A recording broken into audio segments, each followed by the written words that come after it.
good morning. Monday morning, new week, is upon us, and it seems appropriate to talk about dry fasting, because we have some major event that happened in the community with Robert Lockhart, who's a detoxification specialist, dying, unfortunately, this weekend, last weekend, a few days ago.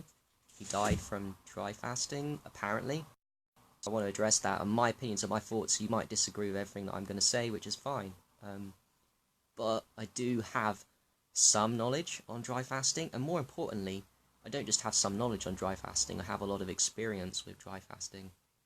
Because I've repeated this enough, and if you followed my journey, you'll know that this time last year, almost exactly, it's funny, Robert Lockhart apparently died of dry fasting a few days ago. This time last year, I did an experiment on dry fasting, and I'm going to do more, but last year's experiment was how long could I dry fast and feel amazing, because I was convinced at that point, I still am, that dry fasting is really powerful. So what I did was, with my brothers, I went up to Jack Tran's house, and they did water fasting, and I did dry fasting, hard dry fasting too.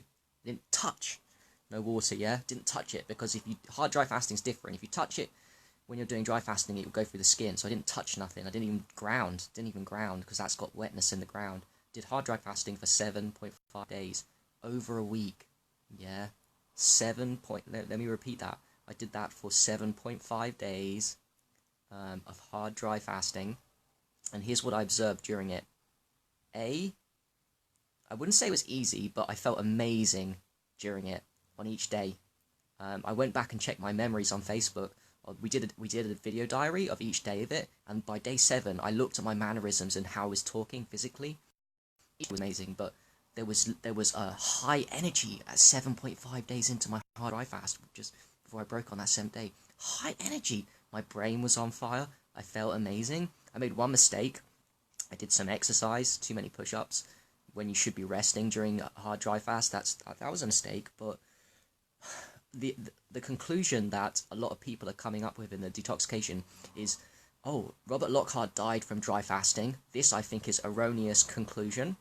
Another erroneous conclusion, I think, is dry fasting is dangerous. It's the complete opposite. Dry fasting is fucking amazing, even for that length of time. I proved to myself. Oh, another thing on my 7.5 day, I could have gone on. I wasn't really struggling, I was just lazy. So that's something to think about. I did 7.5 days and I could have gone on, and I wasn't desperate for water, and I wasn't dying, I was fucking thriving. How long could I have gone on before when my body told me, okay, actually you need to start? I don't know. Day 8, day 9, 10, I just found that interesting. Now, I've seen a lot of posts about it this morning, and so-called detoxification experts saying dry fasting is dangerous, and saying that, another erroneous conclusion in my opinion, that it damages the kidneys. Now, there is something that damages the kidneys, this is true, but it's not a lack of water. Do you know what it is? It's drinking too much water. Too much fluids does damage the kidneys. It does. Too little doesn't. It's another ironic thing that we got in the communities going on. Oh, it's a waste product from the Dr. Morse crowd. Oh, don't look at the sun. Oh, another one. Oh, if you don't drink any water, it damages the kidneys. No, bro, it's the opposite. You drink too much water, you will damage kidneys, which is why I don't encourage looping non-stop your urine or drinking, I don't know, over the gallon of water a day. You know, I don't encourage these practices, because it does. Eating too much food, what does that do? It overburdens all the organs of the body. Well, drinking too much water, water too damages the kidneys, but certainly dry fasting doesn't. You know, another conclusion I've got, I don't know what I know, these are just my opinions, yeah, but one thing I've noticed when I dry fast, not only do I feel amazing, do I have a lot of energy, not only do I feel my brain is on fire, my skin fucking glows, guys. Like, my skin fucking glows. Like, when I get into the 40th hour mark of a dry fast onwards, my skin fucking glows. What does that tell me? That it's a dangerous healing modality, because it's making my skin glow without drinking any water. That's a mind fuck for you guys that think it's dangerous or don't understand it. Why is it making my skin glow? I'm not taking on exogenous water, and yet it's making my skin glow. I'll tell you why. It's because your body's being forced to produce its own fucking super fucking special water, and removes deuterium too. One of the best ways to remove deuterium, in my opinion. Deuterium is a huge topic that's going to blow up in the health community. It's already blowing up. It's going to blow up even more. Deuterium is deuterium water that we're taking in the foods we're eating in our bodies. There's too much deuterium in our water. One of the best ways to remove deuterium from your water, the fastest ways, is to do a long dry fast. It will really dig deep. Dry fast, to me, resets the body entirely back to its original state. Do I think it's dangerous? No. Have I experienced its dangers 7.5's in? No. Could I have gone longer? Yes. Oh, and stay tuned too. Follow my shit, because I'm one of the next 4 or 5 books I'm going to be fasting, and guess what?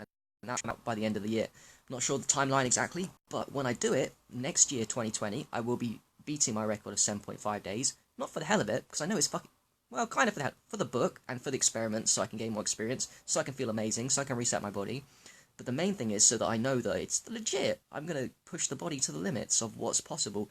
And I wouldn't do that if I thought it was dangerous, by the way, and if I thought I was going to kill myself. I wouldn't go on 8, 9, 10 days, or however long this run is. I will beat 7.5, but however long the run is, I will stop when the body tells me, okay, I'm going to die, or it's dangerous. I will stop. I'm not stupid. I wouldn't put my body in danger like that if I thought it was fucking dangerous. I don't care about the people saying that Robert Lockhart died from dry fasting, because he certainly didn't. There was other things going on with that man, apparently, that makes sense. If anything, all the dry fasting did extended that man's life. No way did it fucking... No way, in my opinion. Look, I might be wrong. This is just my opinion. But I have got some experience, and I will get more experience. And, again, the bias here comes from the idea that the body's all powerful. Breatharianism is real, you know. We used to be somewhat, and we degenerated from breatharianism to liquids, to fruits, and then to heavier, denser life form foods like meats, and that's cost us. So for anyone to say that it's dangerous is just hasn't got a clue about our ancestry and what we once were, and it's just such a great bias. I don't think it's bias, I think it's reality. That's what we were. We were on breath. We were lighter than we are, much lighter, denser beings. Dry fasting is the halfway house to breatharianism. We always feel amazing when we fast. I felt amazing when I first did my 16-hour dry fast. Only 16 hours. Why do we always feel amazing when we do intermittent hard dry fasting? Ask yourself that question. If dry fasting is dangerous, why do we seem to feel better when we do intermittent dry fasting of, I don't know, 14 to 20 hours every day? If you do a nice 2-3 day dry fast, do you not feel amazing during it? After you've got over the detox? Yeah. It's because it feels amazing. Because it is amazing. It's not fucking placebo. It's because it's digging fucking deep. It's letting the body be the lightest it can be. Your body will always thrive the lighter it is. And I don't mean light physically, I mean light spiritually and emotionally. How do you get your light spiritually, emotionally, and physically? No food or water. Dry fasting. Don't put anything in it. Water weighs you down, you know. Water fasting is brilliant. You can do probably longer water fasting than dry fasting, but water weighs you down. I know this. If I just take in water and do water fasting and I do yoga, compared to a dry fasting yoga session, I always get more out of the yoga. I can push the boundaries more of my body. My body's more limber and loose during dry fasting. And I'm more clearer. And my BDNF is much higher. My brain-derived nootropic factor. I can feel my brain on fire much quicker. Water slows me down, you know. So that's it. That's all I want to say. Paula, glad you said that. I hope everyone here has understanding. I'm sure you do. You are in support of dry fasting. If you're not, be open-minded to it. Try it. Don't get scared off by little stories of apparently people dying from dry fasting. There's always going to be people die from urine therapy, people die from sun gazing, all this bullshit, you know. It really is bullshit, in my opinion. So, thanks for watching, and yeah, just don't be bothered. If you want to dig deeper into the Robert Lockhart story, please do, because there's a lot more going on than what he was doing for dry fasting. My opinion is that, and my experience shows me that it's a wonderful healing modality, that his life has been extended thanks to dry fasting. He didn't die from it. He would have died earlier if he hadn't done it. It's pretty obvious to me, and whatever went on, apparently had a bug or something. It's just interesting. I thought I'd chime in with my, you know, because I don't want to see people, you know, talking badly about dry fasting when it's one of the most powerful, and always been one of my most favourite healing modalities, and something wishing to push the boundaries with and explore. How long can I go? How long can we go without? How long can we go thriving on dry fasting? I'd love to know for myself. 7 days is clear. I think 8, 9, 10. I wonder if I can do 13, 14. It's not even from an ego point of view. I just want to see what's possible for the human body and what is actually real about dry fasting. Is it dangerous? What point does it get dangerous? I would like to know for myself. At what point does it get dangerous for me? At what point does it stop tipping the scales of benefits to negatives? I have to find out for my own shit. And I have to see afterwards, after doing a lot, 10, 11, 12, 13, 14 day hard dry fast, what kind of recovery, like, will I have done damage? You know, I don't think I would have, but whatever. You know, how long would the good benefits last? How long would it have lasted? How long of a reset is a 7, 8, 9, 10 day, a 5 day, 4 day, 3 day? You know, well, these are experiments to have. The human body is yours to experiment with, and don't let anyone tell you that it's not. You know.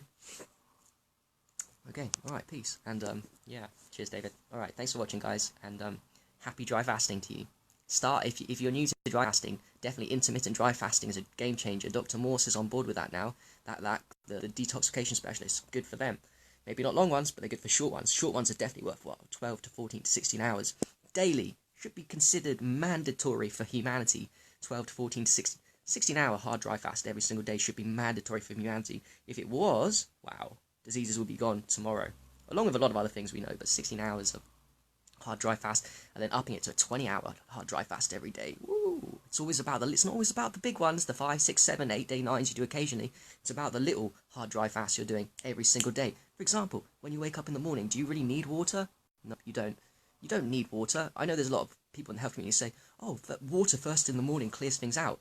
Yeah, but hard dry fasting clears it out quicker. You don't need water first in the morning. Break your fast with food. You don't need to break it with water, and don't need to break it first thing in the morning. Alright, peace. Anyway, I could go on forever talking. I don't want to, so thanks for watching. Appreciate it, and